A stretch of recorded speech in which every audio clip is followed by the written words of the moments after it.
सभी पत्रकार बंधुओं को मेरा सादर प्रणाम। आप इतने दूरस्थ स्थल पर, जहां पर सरकार ने धरना स्थल घोषित किया है, आप ऐसे दुर्गम स्थल पर पहुंचे हमारी बात को उठाने के लिए, उसके लिए आपका आभार। आज विषय बहुत गंभीर है। सरकार ने हमारी आवाज दबाने के लिए, सरकार ने बेरोजगारों को रोकने के लिए ऐसी जगह पर धरना स्थल दिया है जहां से उनकी आवाज को आसानी से दबाया जा सके, जो कि लोकतांत्रिक व्यवस्था में इसे हम तानाशाही या हिटलरशाही का हम एक नाम देंगे। परंतु आज जो बात मैं आप सबके सामने रखने जा रहा हूं, मुझे बड़ा कष्ट हो रहा है ये बात रखने में, मुझे बड़ा दुख हो रहा है, मेरा मन बहुत दुखी है कि जिस मांगों को लेकर, जिन मांगों को लेकर उत्तराखंड बेरोजगार संघ आंदोलनरत है, जिन मांगों को लेकर बेरोजगार संघ चिल्ला चिल्ला के सड़क में चिल्ला रहा है, कभी विधानसभा के बाहर जा रहा है, कभी मुख्यमंत्री आवास जा रहा है, कभी सचिवालय जा रहा है, कभी प्रदेश के अन्य जिलों में जाकर अपने छात्रों को समझा रहा है, अभिभावकों को समझा रहा है। हमारे जो नेतागण हैं, जो छात्रों की बात को समझते हैं, कभी उनके पास अपनी गुहार ले जा रहे हैं कि हमारे साथ क्या हो रहा है। आज मैं जो खुलासा करने जा रहा हूं, वो आज जो परीक्षा हुई है, जो आज परीक्षा हुई है, आज लाखों बच्चों ने उत्तराखंड के इतिहास में आज कनिष्ठ सहायक की जो परीक्षा दी है, उसके संबंध में मैं आप सभी लोगों से वार्ता करना चाहूंगा, इस प्रेस वार्ता करना चाहूंगा। आज ये पेपर देख रहे हैं, ये मेरे हाथ में आज के पेपर हैं। ये सेट ए है, ये सेट बी है, ये सेट सी है और ये सेट डी है। मैं आपको बता दूं कि अब बात क्या है।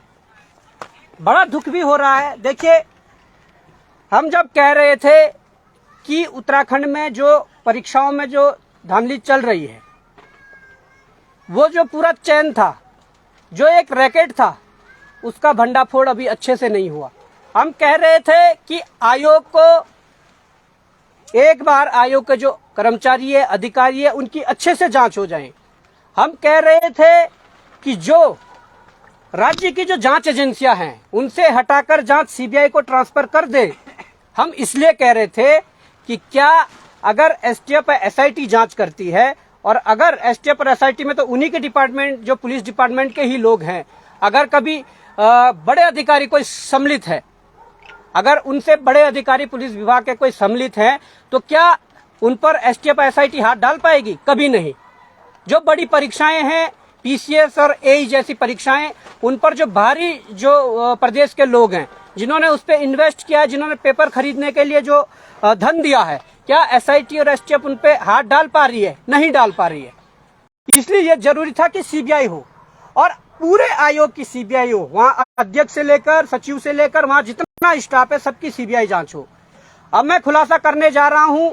मैं आपको ये बात बताना जा रहा हूं कि पहले तो जो सील के मामले हैं, कई सेंटरों पे कई ऐसे मामले सामने आए जहां पर पेपरों में सील नहीं थी। कई जगहों पर सेम पटवारी वाला मामला सामने आया है, जहां पर सील तो थी, परंतु जो पहली 2 सील पेपर में लगाई गई थी, वो दोनों सीलें टूटी हुई थी, उसके ऊपर एक्स्ट्रा 2 सीलें लगाई गई थी, जिसका एग्जाम्पल हमारे पास ये भी है। अगर आप जूम करके दिखाओगे तो इसके अंदर एक दूसरी सील लगी हुई थी जो तोड़ी गई थी बाद में। ये देहरादून का मामला है। परंतु सील वाला मैटर छोड़ के, या आप ये जो संख्या देख रहे हैं, प्रश्न पत्रिका जो क्रमांक है, वो क्रमांक और जो ओएमआर का क्रमांक होता है, वो सेम होता है। कई जगहों से अभी शिकायत मिली है कि यहाँ पर ये क्रमांक भी ओएमआर और प्रश्न पत्र में अलग अलग थी। अब सबसे बड़ी बात मैं कहने जा रहा हूँ, भारत के इतिहास में जो पहली बार ऐसा होने जा रहा है, जो बात मैं आपको कहने जा रहा हूँ, आयोग के जो पदाधिकारी हैं, उन्हें चुपचाप अपने नैतिकता के आधार पर इस्तीफा देना चाहिए, क्योंकि वो एक भी परीक्षा को पारदर्शी रूप से संपन्न करवाने में नाकामयाब है। अब मैं आपके सामने जो बात रखने जा रहा हूं, वो बात ये है कि set A, set B, set C, कोई एक करके डी पकड़ेगा। इसमें जब हम पेपर को खोलते हैं, तो हम जो पहला पेज देखते हैं, मैं मीडिया बंधुओं से निवेदन करूंगा कि आप जूम करके दिखाइए। आप यहाँ पर लाइए जो दी है, और सीरियल वाइज रखिए, इस प्रकार से मोड़ दीजिए आप। आपके पास कौन सा सेट है? मेरे पास सेट ए है, बी सेट ये है, सी ये है, डी ये है। अब आप आगे लाइए थोड़ा और मैं मीडिया बंधुओं को कहूंगा कि इसे जूम करके दिखाइए। इन सेटों में हमने पाया कि क्वेश्चन नंबर 1 से लेकर फर्स्ट जो पेज है उस पे 13 क्वेश्चन है। इनके चारों सेटों में क्वेश्चन भी एक जैसे हैं, इनके ऑप्शन भी एक जैसे हैं। ये गंभीर विषय है। और यही नहीं, जितने भी पेज आप खोलोगे नंबर 1 से नंबर 100 तक, मैं ये लास्ट पन्ना खोल लेंगे सभी, नंबर 1 से और नंबर 100 तक ए बी सी डी चारों सेटों में आप देख सकते हैं कि सेम क्वेश्चन है, सेम उसके ऑप्शन दिए हुए हैं। ये बताता है कि स्पेशल किन्हीं लोगों को फायदा पहुंचाने के लिए। अब फायदा कैसे पहुंचाया जाता है ये मैं भी आपके सम्मुख रख देता हूं। फायदा ऐसा पहुंचाया जाता है कि जिन लोगों ने कभी पेपर में सिल्क के साथ छेड़छाड़ करके या उसकी उत्तर कुंजी को हासिल करके अपने बंदों को जिनसे पैसा लिया होगा, उनको एक छोटी सी पर्ची में 1 से 100 क्वेश्चन के ऑप्शन दे देते हैं कि क्वेश्चन 1 का डी है, बी का बी है, सी का ए है। इस प्रकार से 100 देते हैं, बोलते हैं कि तुम्हारे पास चारों में से कोई भी सेट आ जाए, तुम ये लगा के आ जाना और फिर तुम्हारा पास होना कंफर्म है। यही ये दर्शाता है। अगर ये 4 सेट बनाने थे, आपने 1 से लेकर 100 तक क्यों इन क्वेश्चनों को सेम रखा? 1 से लेकर 100 तक क्यों ऑप्शनों को सेम रखा? ये बड़ा सवाल होता है। और ये बड़ा सवाल इसलिए भी होता है, प्रदेश का युवा चिल्ला रहा है कि जांच करिए फिर हम परीक्षा देंगे। प्रदेश का युवा त्रस्त है। ये लोग जो है वो मानसिक शोषण कर रहे हैं।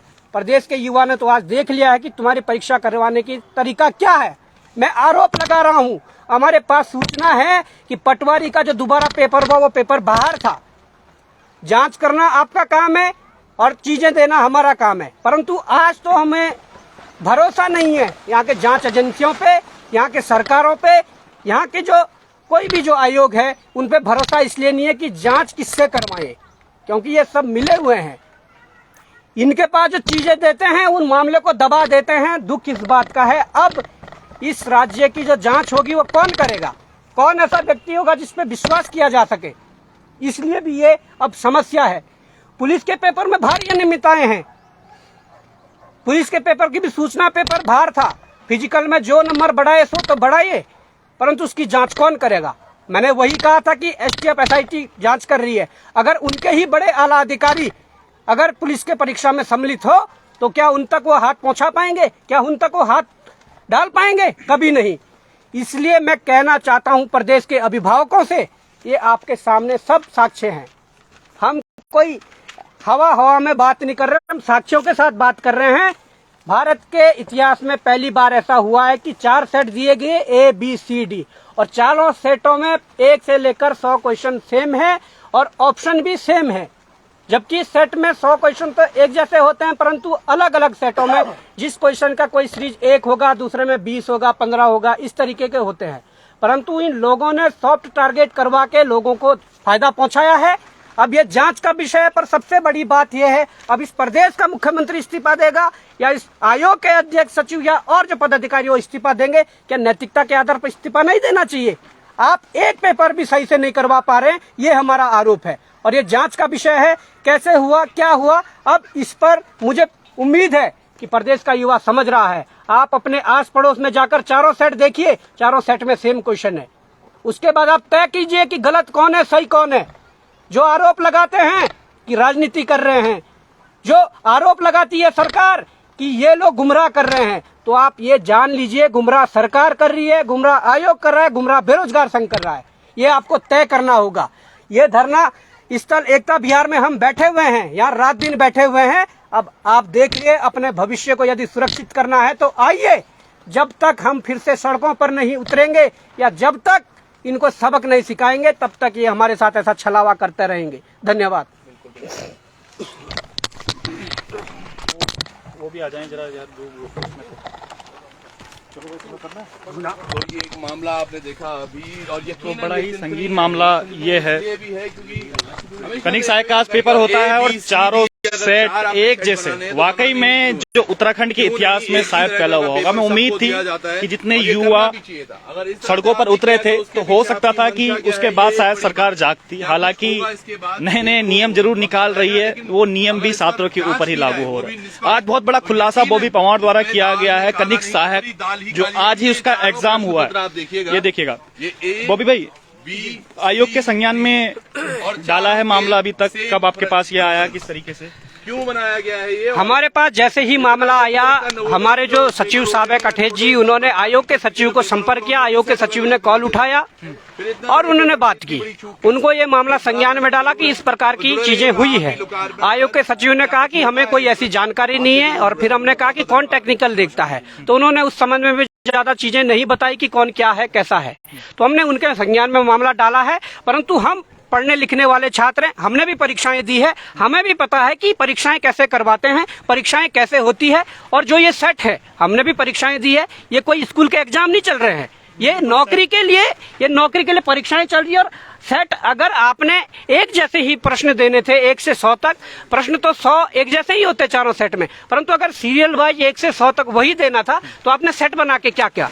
और सेट शायद इसीलिए बनाए। छात्र एक गलती कर दे, इस ए सीरीज की जगह अगर डी कर दे तो छात्र को बाहर कर दिया जाता है, परंतु आयोग ने चारों सेटों में वही काम किया। और आज इसकी जिम्मेदारी कौन लेगा?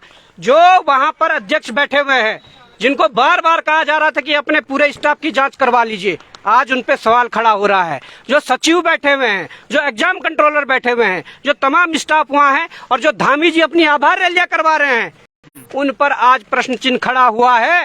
धामी जी गुमराह हम नहीं कर रहे हैं, प्रदेश के बच्चों को गुमराह तो आप कर रहे हैं। शायद मुझे लगता है कि आयोग और सरकार द्वारा मोटा पैसा लिया गया है, जिससे वो मोटा पैसा वापस देना संभव नहीं है, परंतु वो लगातार अलग अलग परीक्षाओं में उन लोगों को फायदा पहुंचा रहे हैं जिनसे पैसा लिया था। ये आरोप हम लगाते हैं। आपने पटवारी भर्ती का भी जिक्र किया, जो अभी हाल ही में हुई पुलिस की भर्ती का भी आपने जिक्र किया। इस पर भी कुछ संज्ञान में आया है मामला कि इस पर भी कुछ गड़बड़ी हुई? बिल्कुल, पटवारी भर्ती में जो मुकदमा दर्ज हुआ था, उस व्यक्ति से मैं पर्सनली मिला, मैंने वो चीजें देखी। उसमें 2 सीलें उसकी टूटी हुई थी, और उन सीलों को तोड़कर अतिरिक्त जो पेपर को बंद करने के लिए जो सील लगाई गई थी वो अलग से लगाई गई थी। वो सील रास्ते में ले जाकर तोड़ी गई, या वहाँ परीक्षा केंद्र में तोड़ी गई, या आयोग के अंदर तोड़ी गई, ये जांच का विषय है। अब जब तक जांच नहीं होती, मुझे लगता है कि प्रदेश के छात्र पढ़ लिख के करेंगे क्या?